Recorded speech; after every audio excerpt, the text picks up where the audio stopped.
नमस्कार, मैं हूं प्रवीण दुबे। एक सूत्र वाक्य है कि हम अपनी समस्या को वैसे नहीं सुलझा सकते जिस तरह से हमने उसे बनाया है और उसका इस्तेमाल किया है। कांग्रेस के स्टार राहुल गांधी पर यह वाक्य बड़ा मौजू है। आज उन्होंने शाजापुर में जो कहा वो अंडरलाइन कर करके आगे बढ़ाया जाएगा। उनकी यात्रा निकल रही थी तो कुछ भाजपाई जय श्री राम का उद्घोष कर रहे थे। उनके लिए आलू लेकर खड़े थे कि इसमें से सोना बना दीजिए। जाहिर है कि प्यार बांटने के क्रम में राहुल उनके पास चले तो गए, लेकिन उनके तंज को देखकर तिल मिलाए तो होंगे। उन्होंने माइक से मोदी सरकार की नाकामियों को गिनाते हुए कह दिया कि मोदी जी चाहते हैं कि दिन भर मोबाइल चलाओ और दिन भर राम राम रटते रहो और भूखे मरो। संदर्भ उनका दूसरा था, लेकिन राम राम रटने का धार्मिक अर्थ है नाम जप करना, जिसकी महत्ता पुराणों में बहुत बड़ी बताई गई है। बीजेपी ने इसे बिना देरी फौरन लपक लिया। यूं भी राम मंदिर निर्माण में कांग्रेसियों के ना जाने का बीजेपी कई दिनों से एजेंडा बना रही थी। अब यह बयान राहुल को और राम विरोधी के तौर पर स्थापित कर देगा। राहुल अपनी यात्रा के दौरान एमपी में कितना छाप छोड़ पा रहे हैं ये तो अभी पता नहीं चलेगा, लोकसभा के नतीजों के वक्त पता चलेगा। लेकिन वे कुछ गलतियां बेशक कर रहे हैं। अव्वल तो एक साथ कई मोर्चे खोल रहे हैं, मीडिया को भी लानतें भेज रहे हैं। एक भी प्रेस कॉन्फ्रेंस उन्होंने पिछली यात्रा की तरह नहीं की, फिर भी उन्हें कवरेज यथासंभव पर्याप्त मिल रहा है। तो आज बात करेंगे राहुल की यात्रा की, सरकार के आयोजनों की। वो इसलिए क्योंकि आज नगरीय निकाय के कार्यक्रम में मुख्यमंत्री ने कई लोगों को नौकरियां दी, तब भी उन्होंने ये जिक्र छेड़ा कि कांग्रेस भगवान राम की विरोधी है। बात राहुल के महाकाल दर्शन और युवाओं महिलाओं से संवाद की भी करेंगे, बात लोकसभा चुनाव के एजेंडे की भी करेंगे और उसकी भी करेंगे जो आज कमलनाथ ने कहा कि हमारी 12-13 सीटें तो आ रही हैं। बहुत रहे सवाल जिन्हें लेकर खास पैनल के पास जाएंगे और कहेंगे जवाब तो देना होगा, लेकिन रस्मन सबसे पहले आपको दिखाते हैं एक रिपोर्ट, देखिए। बीजेपी के बारे में आज पूर्व मुख्यमंत्री कमलनाथ ने एक टिप्पणी की कि वो माहौल बनाने में मास्टर। अक्सर ये होता है कि बीजेपी कोई ट्रेंड सेट करना चाहती है और बचते बचते कांग्रेस उसमें उलझ ही जाती है। बीजेपी चाहती है कि राम मंदिर निर्माण चुनाव के केंद्र में रहे और उसके लिए खुद जोर जोर से उच्चारित भी ना करना पड़े। कांग्रेस नेता राहुल गांधी एमपी के दौरे पर हैं। सुबह शाजापुर में थे। उन्हें बीजेपी के कार्यकर्ताओं ने मोदी मोदी के नारे लगाकर और आलू दिखाकर तंज करने का प्रयास किया, तो गाड़ी से उतरकर उनसे मिलने पहुंचे और उनसे बात भी की। फिर वे बाबा महाकाल की नगरी उज्जैन पहुंचे। उज्जैन में उनके कई तरह के कार्यक्रम रखे गए।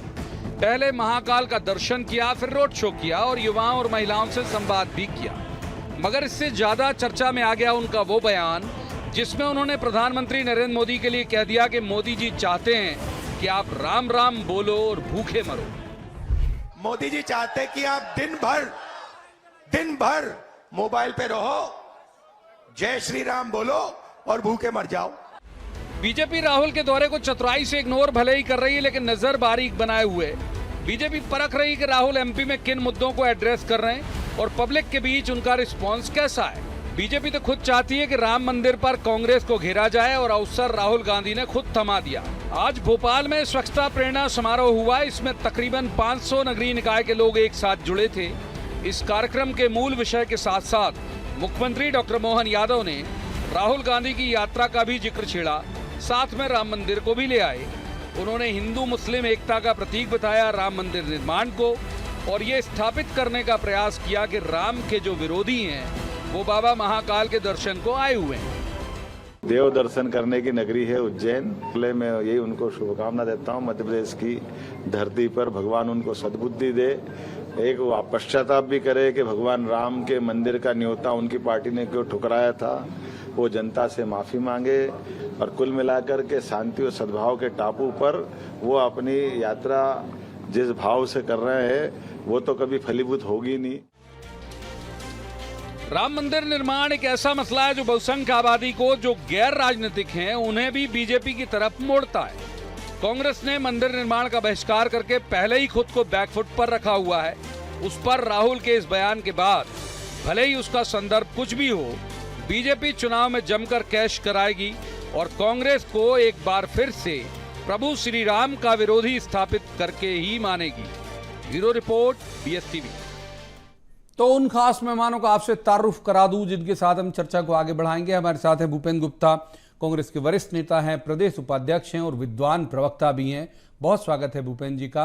दूसरे मेहमान हैं आशीष तिवारी, ये बीजेपी के सह मीडिया प्रभारी हैं। आशीष जी का भी स्वागत है।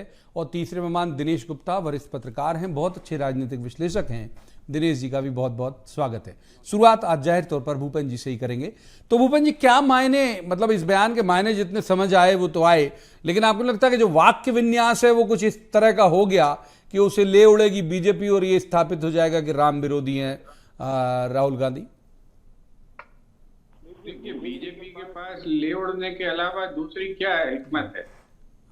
ये तो ले उड़ने के लिए लालायत रहते हैं। ये तो कहीं से भी ये आलू में से सोना निकाल के लाए ना। मोदी का सोना इन्हें दिखा नहीं, ये तो मोदी जी निकाल रहे थे सोना। और ये जो है ये काम ये करते रहते हैं। जो पूरे संदर्भ में, और आपसे मेरा निवेदन है कि आपने उतनी सी क्लिप दिखाई है, अगर आप पूरा बयान दिखा देते तो ये सब आसान हो जाता है, डिबेट ही खत्म हो जाती। राहुल गांधी ने क्या कहा है? राहुल गांधी ने जब वो भाषण दिया उसके पहले जो है वो मध्य प्रदेश के नर्सिंग कॉलेज के विद्यार्थियों से, यहाँ के जो है पटवारी परीक्षा के विद्यार्थियों से और जो है चयनित शिक्षकों के प्रतिनिधि मंडलों से मिलकर बात कर चुके थे। और लाखों बेरोजगार बच्चों की चर्चा वो कर रहे थे। उन्होंने कहा कि 1.5 लाख सैनिकों ने जो है उनसे मुलाकात की और जो है उन 1.5 लाख सैनिकों को जो है 3 साल से नौकरी नहीं मिली गई, वो सिलेक्टेड है। ये भारत का हाल है। जब रक्षा मंत्री जो है राजनाथ सिंह से वो बच्चे मिले तो उन्होंने कहा कि आपको नौकरी मिलेगी, आपका अन्याय नहीं होगा। आज उन बच्चों को भटकते हुए 3 साल हो गए और ये अग्निवीर की योजना चालू हो गई। वो बच्चे अभी सड़क पर घूम रहे हैं। और उन्होंने कहा कि जब मैंने उन बच्चों से उनकी सूची मंगवाई तो उस सूची में जो जितने लोग जो है बाहर हैं वो 1.5 लाख लोग, उनमें 75% लोग SC, ST, वंचित वर्ग, OBC और जो है अति गरीब लोग थे। तो किसके साथ अन्याय हो रहा है इस देश में, इसकी वो चर्चा कर रहे हैं। और तभी जो है उनने जय श्री राम के नारे लगाए। कोई बुराई नहीं, उतर के उनसे गले मिलने गए वो तो। और उन्होंने कहा कि अब मोदी जी यही चाहते हैं कि आप बेरोजगार घूमो, मोबाइल देखते रहो, जय श्री राम का नारा लगाओ और उसके बाद जो है बेरोजगार बने रहो, भूखे भूखे रहो। उन्होंने क्या कहा, पूरा संदर्भ को आप दिखाइए। ये जो भारतीय जनता पार्टी का षड्यंत्र है लोगों को बदनाम करने का, जो लानत मलामत की इनकी राजनीति है, गंदी राजनीति, दुष्प्रचार की राजनीति, उस प्रचार को जो है आप काट सकते हैं अगर आप पूरी सच्चाई दिखाएं तो। ठीक है आशीष जी, और उस सच्चाई का आप जो पूरा आप वीडियो दिखाएंगे, डिबेट खत्म हो जाएगी। ठीक है आशीष जी, उन्होंने उस संदर्भ में वो बात कही है। संदर्भ अलग कुछ हो, वाक्य पे ही जा रहा था केवल। मैं आशीष जी को इन कर लेते हैं। आशीष जी, दुष्प्रचार में मास्टर हो आप लोग, ऐसा ध्वनित होता है भूपेंद्र जी की बात से, और वो अच्छी बात कहते हैं उसको काट के और इतना हिस्सा जो है वो वायरल हो जाता है। आशीष जी, देखिए, कांग्रेस के पास आज मुद्दे नहीं बचे। मुद्दा विहीन कांग्रेस केवल आरोप लगाने के काम के अलावा कोई दूसरा काम नहीं कर सकती। एक दूसरी बात यह है कि तो राहुल गांधी जी के जितने भी बयान आपके द्वारा सुने गए होंगे, हर एक बयान एक अलग रास्ता बताता है। कहीं वो देश विरोधी बयान दे देते हैं और कई बार वो धार्मिक होने का बहुत बड़ा नाटक करते हैं। ऐसा लगता है कि बहुत बड़े धार्मिक हैं। परंतु मैं एक बात कहना चाहता हूँ कि ऐसे बयान नहीं देना चाहिए जो देश के हित में ना हो। आप देश के बाहर जाके भी उन्होंने देश के बारे में ऐसे बातें कही जो देश की सुरक्षा से संबंधित मुद्दे थे, उन पर कई बार चर्चा की। ऐसे साथ ही साथ ऐसी बातों पे चर्चा की जो शायद देश के बाहर नहीं की जानी चाहिए थी। परंतु मैं कहना चाहता हूं कांग्रेस के मित्रों से और उनके माध्यम से राहुल गांधी तक जी तक ये बात पहुंचाना चाहता हूं कि देश के हित में हमें अपनी बात रखें। देश से बड़ा कुछ भी नहीं है, देश सबसे बड़ा है। और कम से कम राजनीति में ऐसी बातों को करें जिससे समाज के अंदर एक सौहार्द का वातावरण बने। जहां तक मोदी जी की बात है, मोदी जी ने आज तक यदि राम की बात भी की है तो राम राज्य है क्या? सारे लोग सुखी रहे, उसमें कांग्रेस के लोग भी सुखी रहे, उसमें हमारे समाजवादी पार्टी के लोग भी सुखी रहे। हम तो सुख की बात करते हैं, सारा देश अच्छे तरीके से चले। जब हम सबके लिए अच्छा सोचते हैं तो मैं कांग्रेस के मित्रों से आग्रह करता हूं कि वो भी सबके लिए अच्छा सोचे, अच्छा विचार रखें और निश्चित तौर पर देश को आगे बढ़ाने। पहले सवाल में आपको भी बहुत वक्त दिया, आऊंगा आशीष जी, आऊंगा। मैं तीसरे मेहमान को इन करता हूं, दिनेश जी को। दिनेश जी, राहुल गांधी का जो बयान जो इस सब पे आया, दूसरी बात जो महत्वपूर्ण जो आपसे कहूंगा, जो ना भूपेंद्र जी बोलेंगे ना आशीष जी बोलेंगे, कि बीजेपी चाहती है कि राम मंदिर एजेंडे में रहे। कांग्रेस क्या उस चतुराई को समझ पा रही है या फिर ट्रैप हो जा रही है बीजेपी के एजेंडे में? ये देखिए, हो सकता है कि कांग्रेस की रणनीति है, भारतीय जनता पार्टी की रणनीति पे तो कांग्रेस चलेगी नहीं, और कांग्रेस अपनी रणनीति बाकी जो दक्षिण भारत के राज्य हैं उसको भी देखकर वो कहीं आगे बढ़ रही है, और वो केवल उत्तर भारत पर फोकस नहीं है। और जो भारतीय जनता पार्टी की राजनीति है, जिसे आप उत्तर भारत की राजनीति, जिस मध्य प्रदेश, राजस्थान, छत्तीसगढ़, दिल्ली, जहां ये मुद्दा चलता है, राम मंदिर, धर्म, इस तरह की जो सियासत चलती है, वो भारतीय जनता पार्टी उसके बारे में बात कर रही है। तो आप देखिए, जो कांग्रेस की स्ट्रेटजी अपने हिसाब से ठीक है, भारतीय जनता पार्टी अपने टारगेट लेके चल रही है, और जो राहुल गांधी कह रहे हैं वो अपनी रणनीति के तहत कह रहे हैं। वो तो बहुत सारे मुद्दों पर बात कर रहे हैं। वो आप देखिए ना, जो मुद्दे हैं, यदि वो मेड इन चाइना के साथ इजराइल का भी मुद्दा उठा रहे हैं, जो चर्चा में नहीं आता है कि वो इजराइल में किस संदर्भ में वो बात कर रहे हैं, तो वो भी एक गंभीर विषय है। बहुत सारे गंभीर विषय हैं जो कहीं ना कहीं, जो जिस तरह का कैंपेन होता है उनके भाषणों को लेके, उसमें वो गंभीर मुद्दे कहीं दब जाते हैं। वो किसानों से भी बात कर रहे हैं, खाट पंचायत कर रहे हैं, उन्होंने बहुत सारी बातें कही हैं, लेकिन चूंकि जो इस बेल्ट में उनको जो बात करनी चाहिए, चूंकि उत्तर भारत के में वो यात्रा कर रहे हैं, यहाँ की राजनीति धर्म की राजनीति है, तो उन्हें उस तरह की जो बातें हैं जिनमें विवादास्पद हो सकता है, जो उनका अभी जिस तरह से उन्होंने कहा है, भगवान श्री राम को लेकर नहीं कहा उन्होंने एक एग्जाम्पल दिया। हमारे यहाँ तो हजारों कहावतें भी मिल जाएंगी रामचंद्र जी से जुड़ी हुई, कि राम नाम जपना और तरह की बहुत सारी चीजें होती है, तो उनको तो आप आपत्तिजनक नहीं कह सकते। तो बहुत सारी ऐसी चीजें हैं जिनको लेकर आप ये कह सकते हैं कि सबकी अपनी अपनी एक सियासी स्ट्रेटजी है, उस पर वो आगे बढ़ रहे हैं। एक बार भूपेंद्र जी को इनका रहता है। भूपेंद्र जी, अब इसी मूल गंभीर विषय पे आ जाते हैं कि भाई जो दिनेश जी भी करेंगे, भाई उनके पास एक एजेंडा है, वो एजेंडा आपको लग रहा है कि वो अकॉर्डिंग टू रीजन है, माने एरिया के अनुकूल ही एजेंडा कर रहे हैं और ठीक से पेबस्त हो पा रहा होगा मध्य प्रदेश के उन इलाकों में जहां जहां वो गए?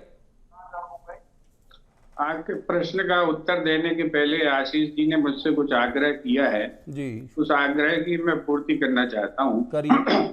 और उस आग्रह को स्वीकार करते हुए कि देश के खिलाफ बाहर जाकर बातें नहीं करनी चाहिए, ये मैं विश्वगुरु जी तक जरूर पहुंचा दूंगा, जिन्होंने ये कहा था कि पिछले जन्म में जरूर मैंने कोई पाप किए होंगे तो भारत में जन्म लिया, और जिन्होंने जो है ये कहा कि भारत के अंदर जो है पूरी डेमोक्रेसी का सत्यानाश बैठ गया है।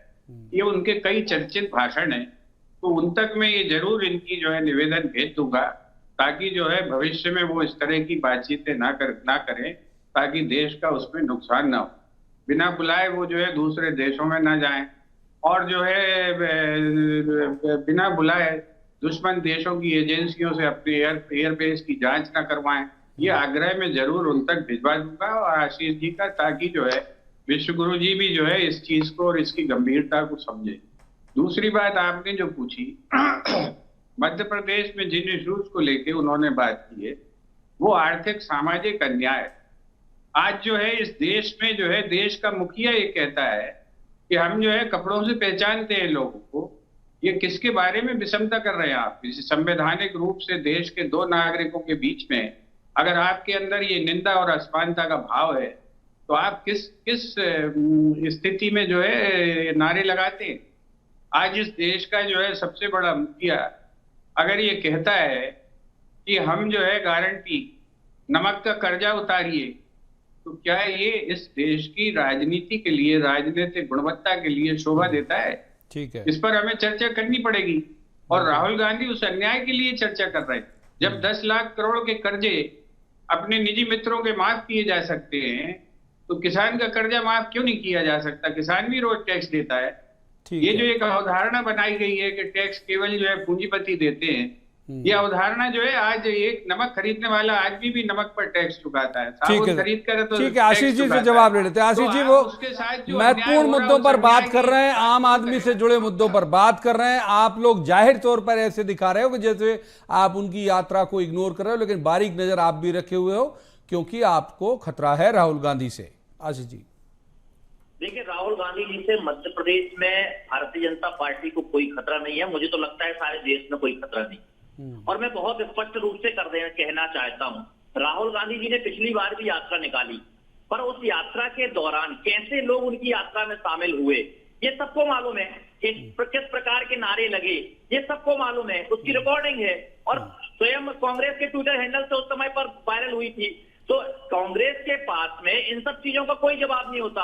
एक बात और कहना चाहता हूँ, अब वर्तमान में जो राहुल गांधी जी की यात्रा है, मैं ये कह सकता हूँ कि उनके सुखद जीवन के लिए अच्छी है कि कम से कम वो फिटनेस यात्रा के रूप में बहुत अच्छे से घूम रहे हैं, क्योंकि फिटनेस में जरूर सुधार हुआ होगा ये मान सकता हूँ।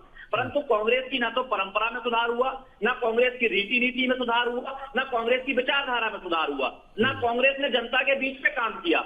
आप ये बताएं, आज कांग्रेस के पास में सूची जारी करने के लिए लोग नहीं है।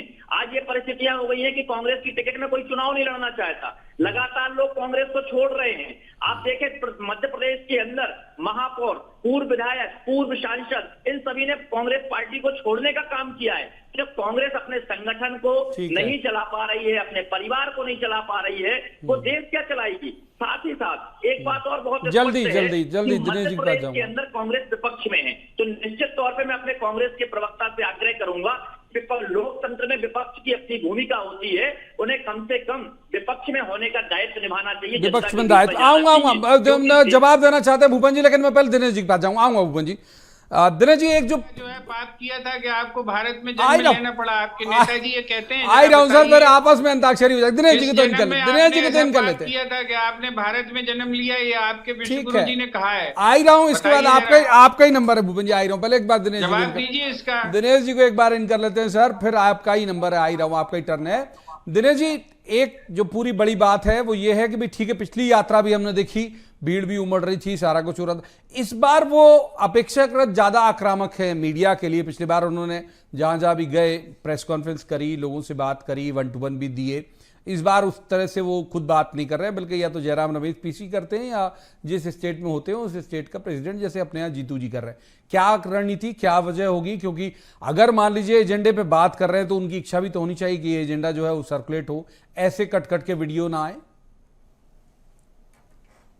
ये भी हो सकता है कि उनका अनुभव ठीक नहीं हो प्रवीण, कि वो जो बात करते हैं वो बात नहीं आती। कई बार जो बात का अर्थ नहीं होता वो एक अनर्थ हो जाता है। एक राजनेता है, एक राजनेता को जो कंफर्टेबल लगता है और जिससे वो एक कंफर्ट लेवल में होते हैं उस पर बात करते हैं। आप देखिए कि जब वो मीडिया की बात कर रहे हैं और फिर जो मुद्दे उठा रहे हैं उसमें कहीं ना कहीं कुछ मीडिया घराने भी शामिल है जिन पर ये आरोप है। हाँ। तो ऐसी स्थिति में क्या होगा? दोनों चीजें एक साथ नहीं हो सकती ना। जब आप देखिए कि हम क्या जानते नहीं है कि मीडिया इंडस्ट्रीज में किन किन के चैनल्स हैं, किन किन के अखबार हैं, हम सब जानते हैं।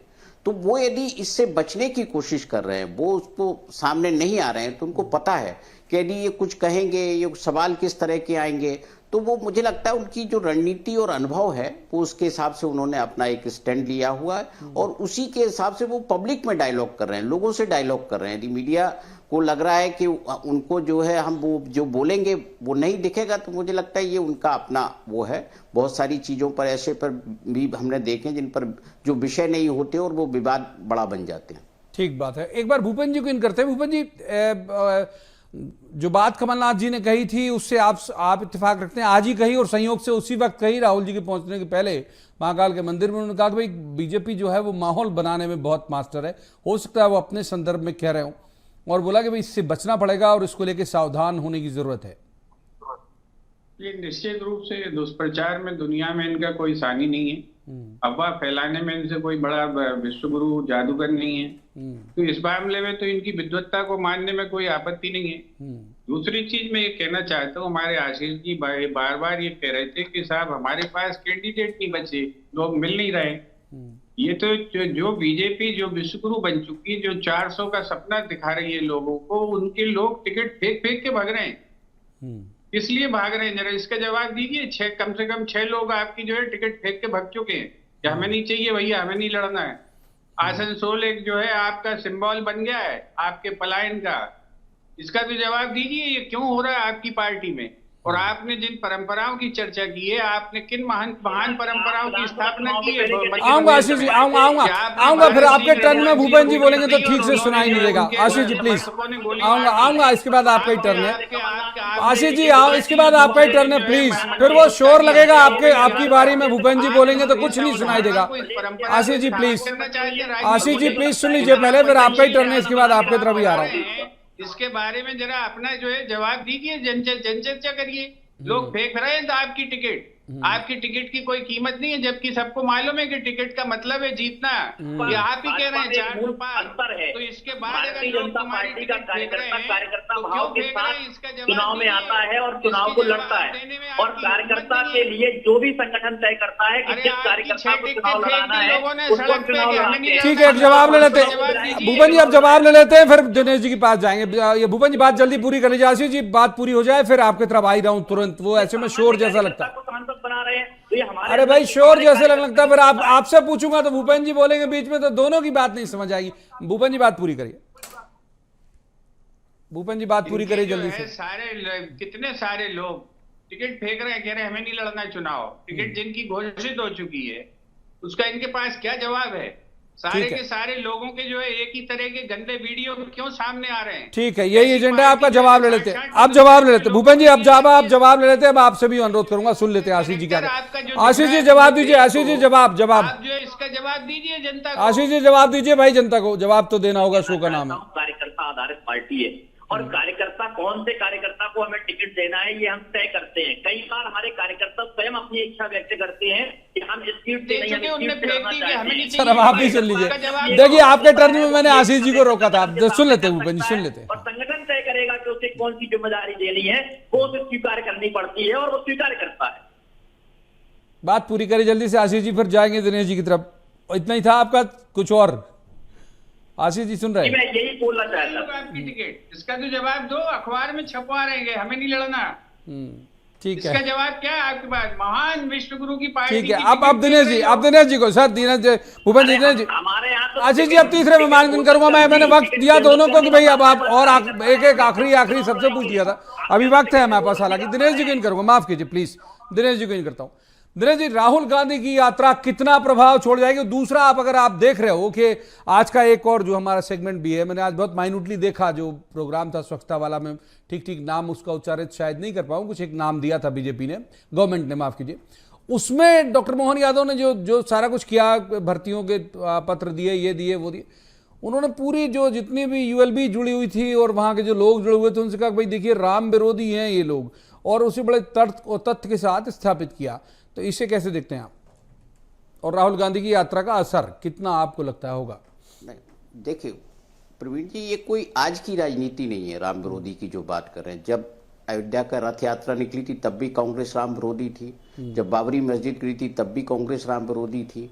ये कोई मतलब इसमें कोई नया नहीं है कि जो है कांग्रेस की कोई चेंज आ गया हो, कोई आइडियोलॉजी बदल गई हो। कांग्रेस तो अपनी आइडियोलॉजी के साथ चल रही है, उसको जो नुकसान हो रहा है वो उस नुकसान को भी अपने उसी नुकसान के साथ आगे बढ़ रही है, लेकिन वो अपने मुद्दे नहीं छोड़ रही ना, उसके जो मुद्दे हैं वो उस पर बनी हुई है। तो इसलिए ये कहना कि जो है वो अभी इससे उसको नुकसान होगा, वो उसकी चिंता, मुझे लगता है उसको दूसरे उसकी समस्याएं हैं जो उसके भीतर हैं, उसके नेतृत्व को लेकर हैं, उसकी जो रीजनल लीडरशिप है उसको लेकर है।